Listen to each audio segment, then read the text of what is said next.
that my iPhone?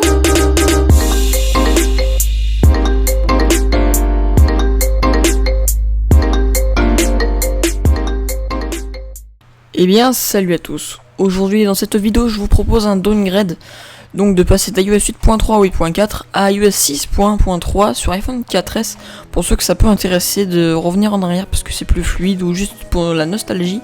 Donc ça marche uniquement pour iPhone 4S et iPad 2 il me semble, mais je ne suis pas sûr, je n'avance rien. Je confirme que sur iPhone 4S ça marche parfaitement. Donc dans la description vous aurez un lien Mediafire avec ce dossier où il y aura plusieurs choses. WinSCP pour pouvoir faire du SSH avec votre iPhone, OpenSSL qu'il faudra installer à la racine de votre Windows, 2 fichiers qu'on va implanter dans l'iPhone, KDFU pour faire du DFU avancé et iDevice Restore pour faire le downgrade, et aussi l'IPSW d'iOS 6 probablement modifié.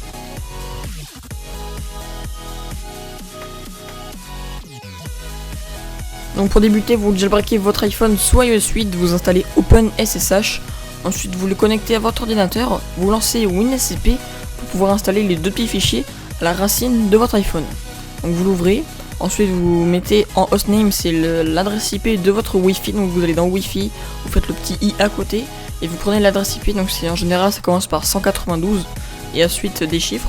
Vous le rentrez ici, ensuite dans les ports vous mettez les C22 parce que c'est du SSH, username pour tous les appareils c'est root, à moins que vous les modifiez avec une commande terminale, et password, donc le mot de passe c'est Alpine, A-L-P-I-N-E, tout simplement, à part si vous l'avez modifié comme je viens de le dire.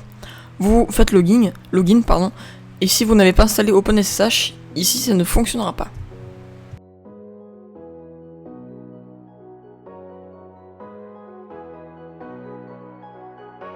Si vous avez des messages d'erreur qui vous dit que votre hostname n'est pas vérifié, c'est normal, vous faites reconnect, ensuite vous faites update s'il vous demande, et vous arrivez sur WinSCP, à gauche vous avez votre ordinateur, et à droite vous avez votre iPhone.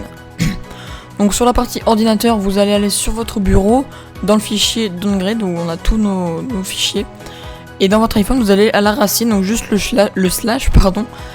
Ensuite vous prenez Kaloader et Pound IBSS, les deux, et vous les glissez à la racine de votre iPhone, donc en dessous de tous les dossiers.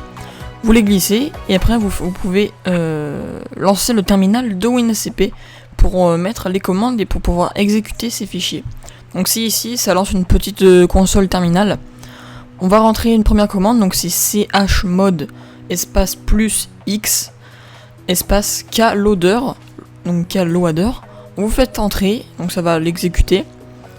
Et la deuxième commande, ça sera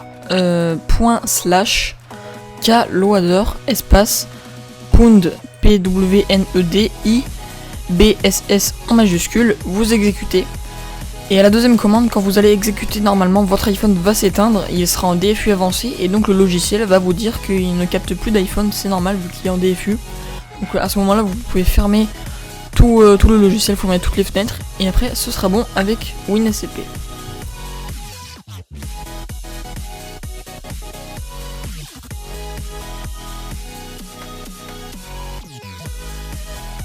Après avoir fait tout cela, on va ouvrir le terminal de Windows. Donc vous faites CMD dans le menu démarrer, vous allez ouvrir le terminal.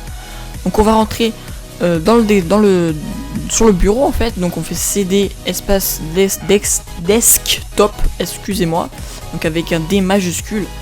Ensuite donc il va dire qu'on est dans le bureau. Ensuite on fait CD le dossier downgrade. Donc comment vous l'avez écrit, moi je l'écris D majuscule downgrade. Donc voilà, je l'écris, je fais entrer. Ensuite on va aller dans le fichier iDevice Restore for Windows, donc on fait CD iDevice Restore espace for espace Windows avec un W majuscule. Donc voilà la troisième commande. Et donc là on sera dans le bureau, dans le dossier downgrade, dans le dossier iDevice Restore. Et là on va entrer la dernière commande qui va faire le downgrade, donc c'est iDevice Restore.exe, donc une application en fait, un exécutable, espace -e espace fistmid.ipsw, donc le nom du firmware, hein, désolé c'est pas moi qui choisis le nom. Vous faites entrer, et là normalement si tout s'est bien passé, que vous avez installé OpenSSL sur votre ordinateur, que vous avez bien votre iPhone en DFU avancé, vous faites entrer, et là vous allez avoir plein de lignes de commandes qui vont s'exécuter. Votre iPhone va se reconnecter à chaque fois. Donc là ça veut dire que le processus est en cours et qu'il faut laisser tout ça faire. Je l'ai mis en accéléré pour que ça soit pas trop long, et on se retrouve à la fin.